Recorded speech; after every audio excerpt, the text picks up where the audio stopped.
hermanos, amigos, un cordial saludo de parte del servidor Pastor Arsenio Saavedra. En esta tarde, nuevamente frente a ustedes para continuar con la exposición del libro de Daniel. Y ahora nos corresponde el capítulo 3 de este libro del profeta Daniel. Como vemos en este capítulo, se trata de la fabricación de una estatua muy grande que el rey Nabucodonosor hizo para sí y para de alguna manera transmitir su capacidad de dominio, de poder que tenía de las naciones y pueblos que había subyugado. Y Daniel entonces y sus compañeros de milicia estaban comenzando a desarrollar sus tareas dentro de los cargos de confianza real. Eso vemos en los versículos particularmente 47 al 49 del capítulo 2. Para entrar al capítulo 3, entonces hago esta referencia. Y entonces vemos que Dios es fiel. Él premia la fidelidad de sus hijos, y por eso es que Daniel fue considerado por el rey Nabucodonosor como un hombre de confianza, y bueno, fue puesto como jefe supremo, es decir, llegó a ser el segundo en la corte después de Nabucodonosor, y sus amigos fueron puestos como administradores en los negocios del rey. Esto en nuestros tiempos equivale a ser ministros de una presidencia. Entonces, ellos estaban allí ocupando cargos de confianza muy importantes en la corte real y en la provincia de donde estaba la realeza. Pero vemos luego en el capítulo 3 que hay un cambio muy brusco para estos jóvenes judíos, y particularmente para los tres judíos que acompañaban también a Daniel. Daniel en esta escena va a estar ausente, y son sus tres amigos que enfrentan esta terrible persecución. Entonces, en este capítulo 3 vamos a ver una cosa allí que debemos prestarle atención, y se trata de la preparación de la persecución de los creyentes auténticos, de este capítulo 3, 1 al 30. Lo que podemos aprender en el capítulo 3 del libro de Daniel entonces es muy impresionante y siempre actual para todos los que profesamos una fe en el Dios de la Biblia. Los creyentes fieles al Dios de la Biblia, creador y señor del vasto universo, cada vez que experimentamos una victoria, debemos estar atentos a una lucha mayor contra las fuerzas infernales de las tinieblas. Cuando Dios revela los misterios de su plan y sus propósitos para la vida de sus hijos y para el resto de la humanidad, vamos a darnos cuenta que Satanás nunca se mantendrá pasivo. Tan pronto sienta el golpe divino, inmediatamente armará un plan de ataque y reunirá a sus demonios y a todas sus huestes para acabar con los hijos de Dios. Esa es la intención, esa es la profesión y el deleite, además de este enemigo de Dios. Entonces aquí en este capítulo vamos a ver ahí a Daniel y sus compañeros de milicia que estaban, como ya dije, comenzando a desarrollar sus tareas en los cargos de confianza.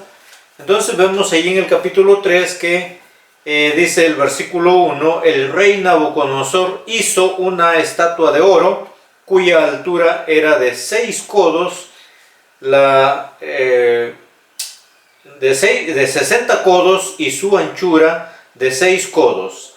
la levantó en el campo de Dura, en la provincia de Babilonia.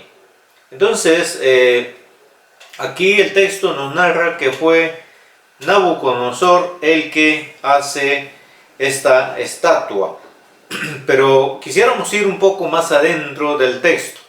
El texto revela un hecho materializado de una acción, pero dentro de esto estaba sin duda alguna Satanás.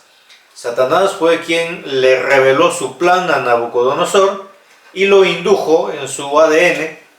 Entonces, cómo se prepara la plataforma de la persecución de una manera muy sutil. Y eso es lo que vamos a ver aquí, porque desde los versículos, el versículo que sigue, vamos a ver entonces ahí. En el versículo 1 nos habla de la fabricación de la estatua de oro, de 6 codos de ancho por 60 de alto, y que fue puesta en una de las provincias muy importantes dentro de Babilonia.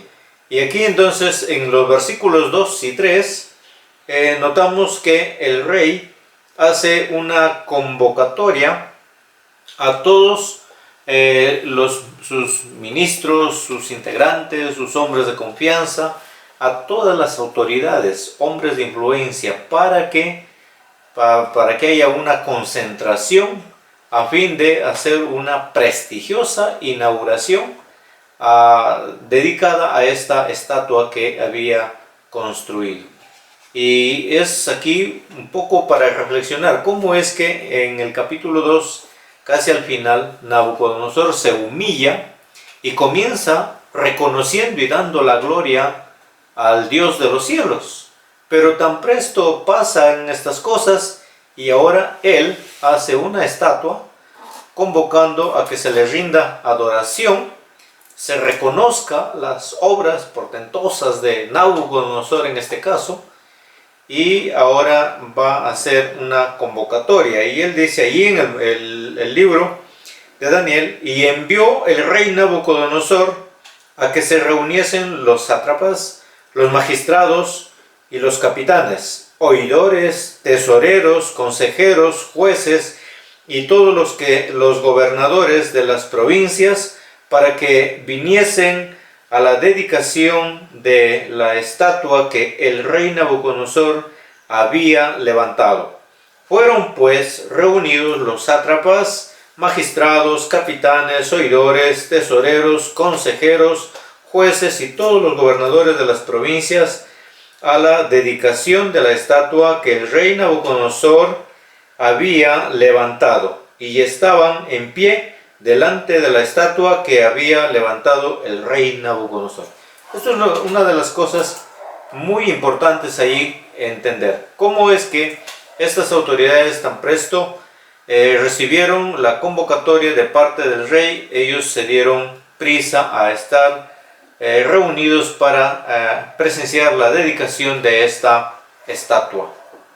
Ahora, no había pasado mucho tiempo de la experiencia que tuvo este rey acerca de lo que él soñó, esa imagen, pero ahora él, seguramente queriendo hacer una remembranza de lo que había soñado, pero él hace esta estatua. Ahora en los versículos 4 al 7 hay un anuncio además complementario a la convocatoria. El anuncio tiene un propósito religioso y un decreto legal, o sea, en el sentido de que el decreto legal se establece, en el decreto legal se establece una pena de muerte, si se quiere, para quienes no obedecieran el decreto del rey.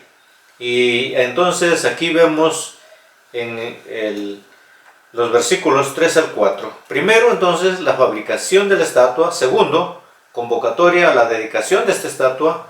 Tercero, un anuncio que tiene un propósito religioso y un decreto legal, cuyo contenido es una pena máxima, o sea, muerte para aquellos que no se postren a adorar a esta estatua. Entonces los versículos dicen así: el pregonero anunciaba en alta voz: mándase a vosotros, oh pueblos, naciones y lenguas, que al oír el son de la bocina, de la flauta, del tamboril, del arpa, del salterio, de la zampoña y de todos los instrumentos de música, os postréis y adoréis la estatua de oro que el rey Nabucodonosor ha levantado. Entonces aquí tenemos que en esta convocatoria para hacer la dedicación había toda una preparación religiosa, aquí con muchos instrumentos de música.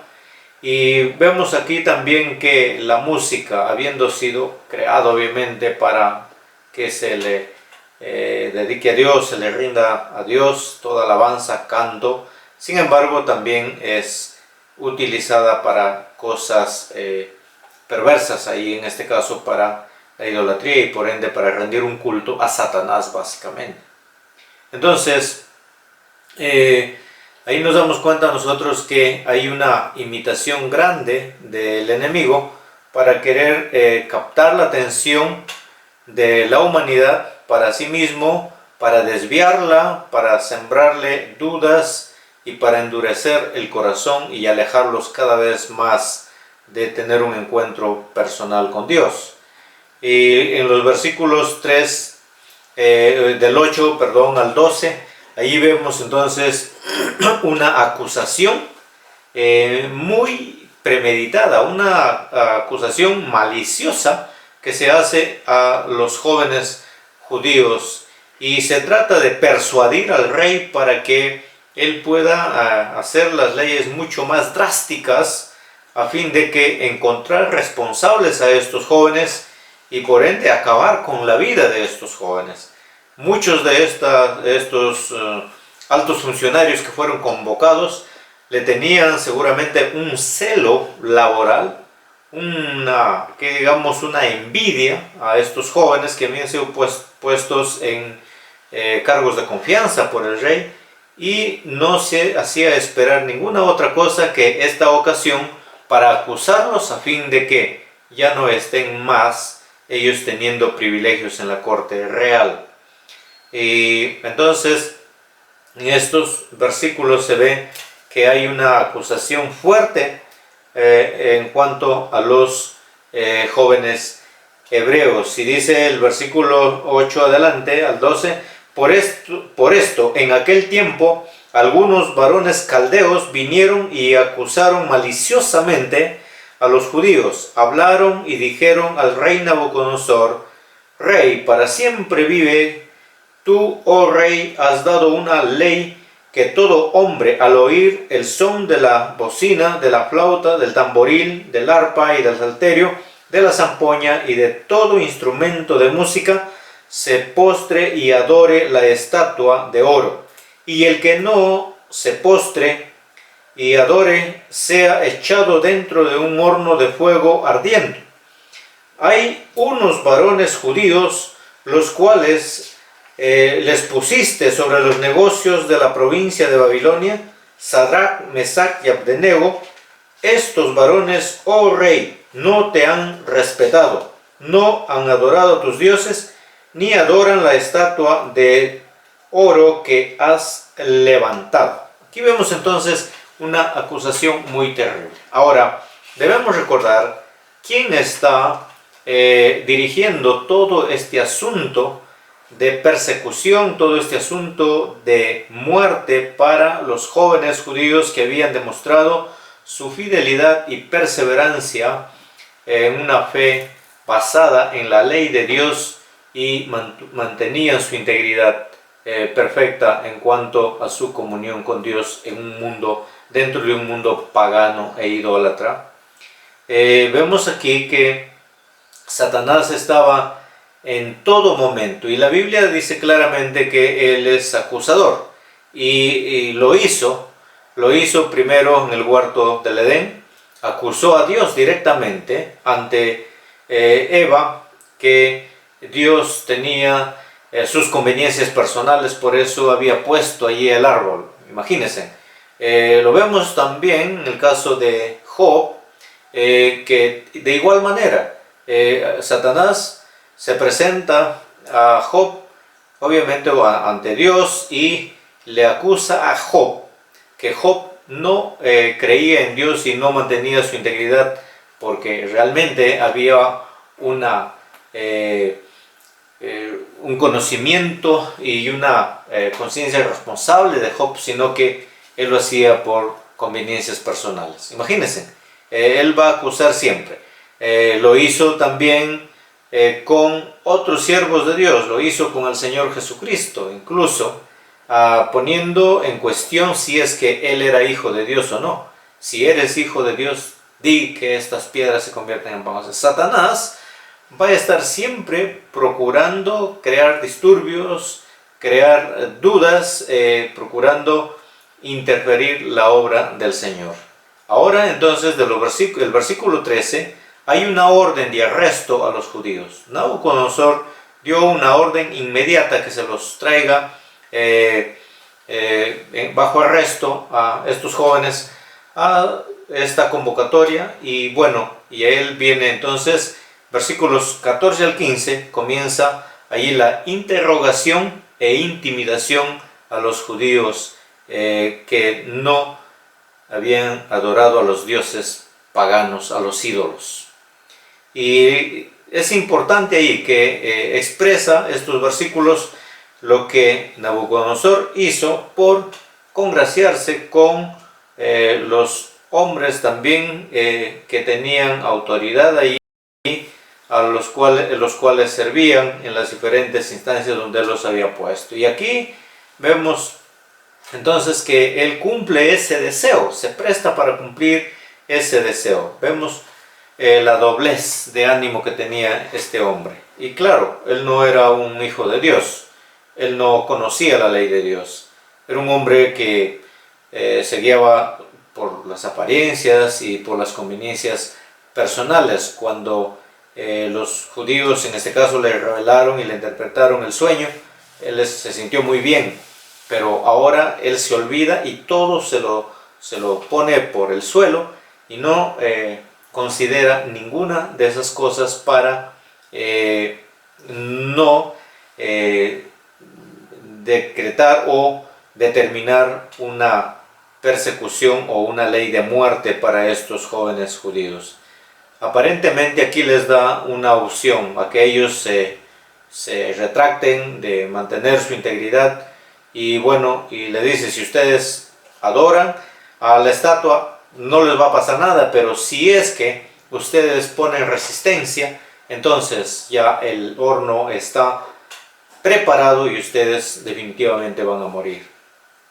Imagínense, esa es una persecución que se impuso a estos jóvenes judíos. Pero vayamos a ver la respuesta de estos jóvenes. En los versículos 16 al 18 nos dice claramente allí que Sadrach, Mesach y Abednego respondieron, y estos eran los nombres babilonios con los cuales se les llamaba a ellos. Entonces dice que ellos respondieron al rey Nabucodonosor diciendo: no es necesario que te respondamos sobre este asunto. He aquí nuestro Dios, a quien servimos, puede librarnos del horno de fuego ardiendo, y de tu mano, oh rey, nos librará. Y si no, sepas, oh rey, que no serviremos a tus dioses, ni tampoco adoraremos la estatua que has levantado. La respuesta de estos jóvenes es muy impresionante. Demuestran su fidelidad, su integridad. Y esto les lleva a estar en una posición de que si tengan que haber llegado hasta ese momento por causa de su fe en el Dios de la Biblia, el creador y señor del vasto universo, y ellos tenían bien claro el asunto, cuán importante es basar sus convicciones en la palabra de Dios, en los dichos de Dios. Si Dios ha dicho una cosa que para nosotros nos es muy importante. No solamente tenemos que creerla porque es importante, sino además debemos hacerla aunque esto pueda costarnos la misma vida. Y sabemos que si hay una disposición plena en nuestro corazón, Dios mismo estará presente para capacitarnos en el momento de las situaciones más críticas de la vida, a tal punto que estemos entre la vida y la muerte. Será Dios mismo interviniendo en la vida de los creyentes en Él para guardarlos, para sostenerlos, para fortalecerlos a tal punto que Él pueda ser glorificado. Es muy importante esto. Así que, hermanos míos, debemos estar nosotros cada día creciendo en la gracia de Dios, pero también muy fortalecidos en la verdad de Dios, porque es la verdad la que nos va a hacer libres ante cualquier sistema de vida, ante cualquier situación de persecución adversa que se venga por causa de nuestra fe en Dios. Será el Señor quien va a fortalecernos, será el Señor que va a estar sosteniéndonos. No confíes en tus fuerzas, no confíes en tu religiosidad, no confíes en tu participación de a cuántos cultos asistes o asistías y cuántas cosas puedes hacer. ¿Qué es lo que tienes dentro de tu corazón? ¿Tienes la palabra de Dios cimentada? ¿Tienes la palabra de Dios atesorada? ¿O es que simplemente te guías por sentimientos eventuales de ciertas reuniones donde te permite sentirte cómodo o con la conciencia liviana de algunas cosas que hayas hecho fuera de la congregación? Eso debes tener bien claro, hermano, hermana, amigo que me escucha. Debemos tener bien claro esto. Miren que aquí la respuesta de estos jóvenes, ellos estaban con la ley del Señor atesorada en su corazón. Sabían en quién habían creído y sabían perfectamente, creo que conocían la realidad de la eternidad mejor que nosotros, que hoy en día tenemos todas las escrituras reveladas.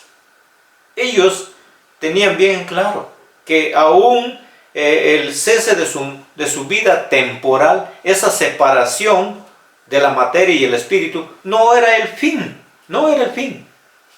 Dice, Rey, nosotros no te vamos a dar explicaciones de nuestra fe, por qué es que no podemos adorar. Sencillamente no lo vamos a hacer. Sabemos que Dios nos va a librar de ese horno de fuego y de tu mano. Y si Dios no nos libra, sepas, oh Rey, que tampoco vamos a postrarnos para adorar a tus dioses y a la estatua que tú has hecho.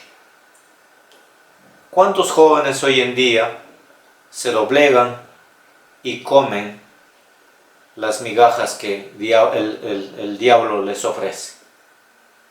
Muchos. En un centro de trabajo, en unas reuniones sociales. No, si tomas una cervecita no te va a hacer mal, mira, eso es parte de nuestra relación social, ¿no? Y comienzas por ahí. Cuando tú comienzas a sucumbir los asuntos del mundo, cuando tú permites que el mundo y los sistemas comiencen a meterse en tu mente y en tu corazón, comienzas a perder fortaleza espiritual, comienzas a perder sensibilidad de santidad y comienzas a perder tu capacidad espiritual para poder crecer en la gracia de Dios. En esos momentos comienzas a perder.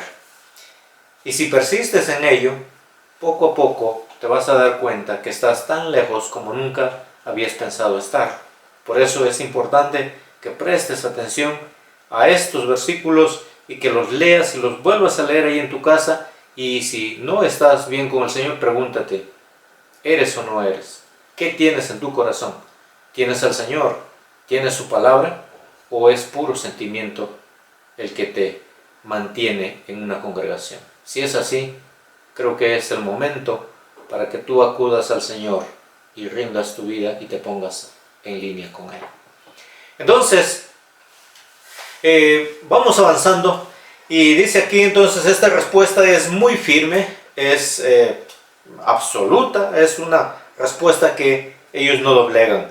Y miren entonces, enseguida vemos la sentencia y el proceso de ejecución a los judíos, versículos 16 al 23. Dice allí, Sadrach, Mesach y Abednego ya respondieron al rey, pero allí en los siguientes versículos vemos entonces que se da la ejecución para estos jóvenes.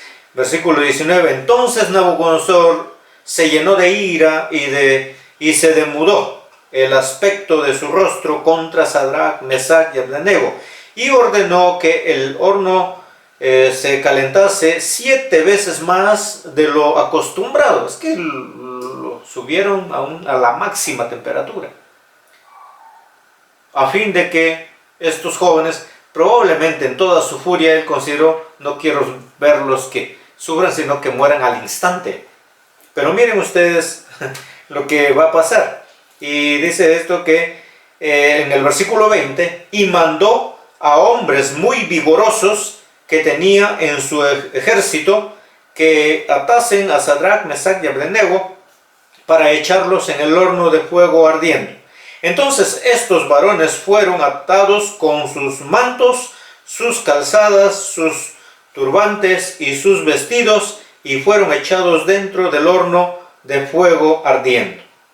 Vemos ahí entonces la ejecución, allí todo este proceso de sentencia y ejecución a estos 3 varones judíos que los echaron, definitivamente, dice la Biblia que los echaron al horno ardiente.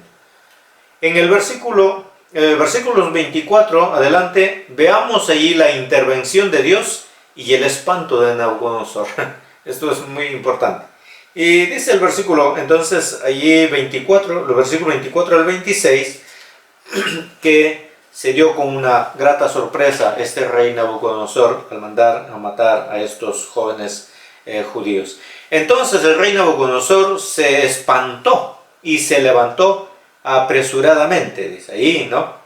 Después que estos 3 jóvenes fueron echados al horno de fuego, dice que él se levantó, posiblemente ya con la impresión de verlos terminándose en este horno de fuego, y dice que apresuradamente dijo a los de su consejo, ¿no echaron a 3 varones atados dentro del fuego? Ellos respondieron al rey, es verdad, oh rey. Y él dijo, he aquí, yo veo 4 varones sueltos que se pasean en medio del fuego sin sufrir ningún daño, y el aspecto del cuarto es semejante a hijo de los dioses. Interesante. ¿Quién creen que era ahí? Por el caso, no era un ángel, era el Señor mismo. Algunos teólogos coinciden de que era Jesucristo, conocido también en el Antiguo Testamento como el ángel del Señor, que él estaba ahí con ellos, aguardándolos. Dios honra a los que le honran. Esa es su promesa y es verdad. Entonces estos jóvenes habían honrado al Señor en todo momento y Dios los honró. Y aquí vemos entonces que toda la ira, la furia del hombre por querer exterminar a los hijos de Dios es vano. Todo intento fracasará. Aparentemente tendrán un éxito, aparentemente, pero en el plan del Señor lo que harán es contribuir a que la obra del Señor se manifieste y cada vez se muestre mucho más irresistible, mucho más invencible, porque Jesucristo es el supervencedor. Él es vencedor en todas las batallas. Así que esa es una de las cosas muy importantes. Luego vemos aquí entonces la expectación de los ministros de Satanás, que están ahí asombrados por lo que pasó.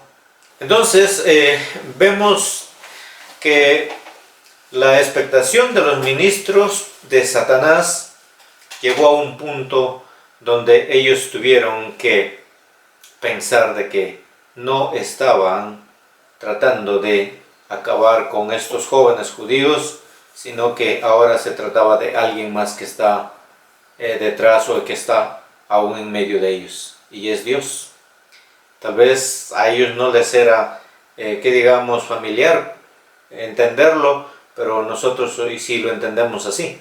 Era la presencia de Dios. Así que estos ministros de Satanás salieron despavoridos porque su plan ha fracasado. Y en el último lugar que vemos en los versículos subsiguientes, aquí ya para terminar este capítulo 3, vemos entonces aquí el edicto convenido y condicionado de Nabucodonosor, aparentemente a favor de los jóvenes judíos. Y él dice así en los versículos 28 al 30. Dice la Biblia: entonces Nabucodonosor dijo: bendito sea el Dios de ellos, de Sadrach, Mesach y Abednego, que envió a su ángel y libró a sus siervos que confiaron en él y que no cumplieron el edicto del rey. Entregaron sus cuerpos antes que servir y adorar a otros dioses que su Dios. Por lo tanto, decreto que todo pueblo, nación o lengua que dijere blasfemia contra el Dios de Sadrach, Mesach y Abednego sea descuartizado y su casa convertida en muladar, por cuanto no hay Dios que pueda librar como éste. Entonces el rey engrandeció a Sadrach, Mesach y Abednego en la provincia de Babilonia. Es decir, que ellos continuaron en sus puestos. Imagínense, es muy interesante. Nadie podrá, ninguna arma forjada podrá contra los siervos de Jehová, porque es el Señor quien pelea cada una de nuestras batallas, y Él solo quiere obediencia, Él solo quiere fidelidad a su palabra, fidelidad a sus promesas, fidelidad a sus mandatos. Eso requiere Dios de ti y de mí en estos tiempos también. Es el mismo Dios de Daniel. Aun cuando el mundo organizado, el mundo entero organizado, quiera arremeter y destruir al pueblo de Dios, Dios sabrá guardarnos. Dios nos sostendrá y nos preservará para sus moradas y para su presencia eterna. Esas armas forjadas no prevalecerán, como Él mismo ha dicho, que las puertas del Hades y del infierno no prevalecerán contra la iglesia del Señor. Estemos por ciertos de eso. Aguardemos nuestra esperanza en el Señor y confiemos plenamente en Él. Que nuestro miedo, nuestro terror sea comportarnos mal, o sea, no honrar al Señor. Y no hablo de solamente evitar de hacer cosas malas, sino no estar honrando al Señor es no estar en comunión con Él. Cada día. ¿Cómo estás en estos días? ¿Estás en comunión con el Señor? ¿Estás leyendo su palabra? ¿Estás adorando al Señor? Recuerda que el Señor Jesucristo dijo que Dios es espíritu, y los que le adoramos en espíritu y en verdad es necesario que así lo hagamos, porque de tales adoradores Dios se agrada, a ellos busca y de ellos se agrada. No pensemos en que si no podemos hacer tantas cosas, sabe el Señor por qué permite las circunstancias. Él quiere que cada uno de nosotros dejemos de ser religiosos y le creamos en verdad, le adoremos en verdad, que revisemos nuestros lineamientos de fe en el Señor, porque si nuestra fe es auténtica en el Señor, nuestra conducta evidenciará lo que tenemos por dentro, y eso es lo que el Señor quiere para cada uno de nosotros. Este es un tiempo muy especial y supongamos, ¿no?, que tenga mucho de verdad lo que se está comentando en las redes sociales, lo que se habla en el mundo entero, de que ya se viene el fin del mundo, de que el orden mundial se va a instaurar, de que ya no vamos a tener las posibilidades de reunirnos, aun cuando eso sería una verdad que tuviera cumplimiento pleno. ¿Qué de nosotros? ¿Cuál es nuestra razón de estar aquí? Probablemente muchos ya van a comenzar a dudar Es mentira que han dicho que va a haber arrebatamiento. Miren, ya se viene el fin del mundo y no hay arrebatamiento, y ya va a venir la persecución. Aguarda tu confianza en el Señor, no te desesperes. Y dale gracias al Señor porque Él te permitió, a ti y a mí nos ha permitido vivir en estos tiempos. Y si a Él le ha placido que seamos la última generación de creyentes que habitemos sobre el planeta, es porque Él tiene un propósito eterno y glorioso para cada uno de nosotros. Y lo que sea del mañana, eso depende del Señor. Y su gracia estará siempre con su iglesia.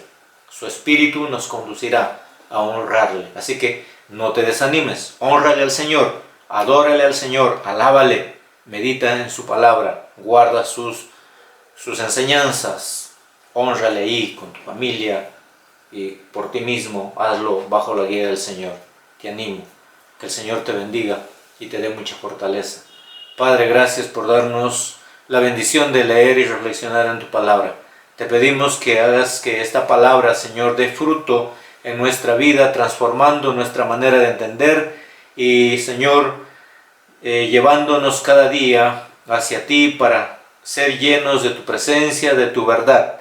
Y ayúdanos, Señor, a confiar en ti y en tu palabra más que en lo que oímos y en lo que nos rodea, Señor. Estos jóvenes, aun cuando escuchaban esas ordenanzas, esos decretos de leyes que estaban directamente dirigidos para acabar con la vida de ellos, no se enfocaron en esto. Ellos miraron a ti, Señor, confiaron en ti y confiaron firmemente en tu palabra. Y tú has mostrado tu fidelidad y hoy sigues siendo fiel.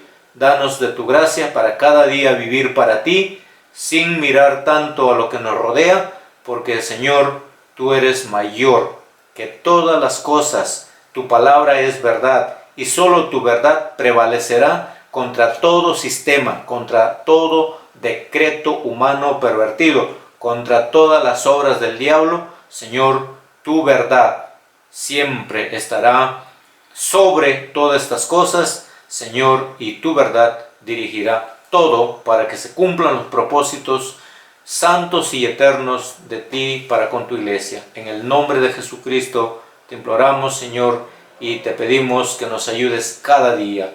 Y también te decimos, ven pronto, Señor, que te necesitamos. En Cristo Jesús, nuestro Salvador. Amén.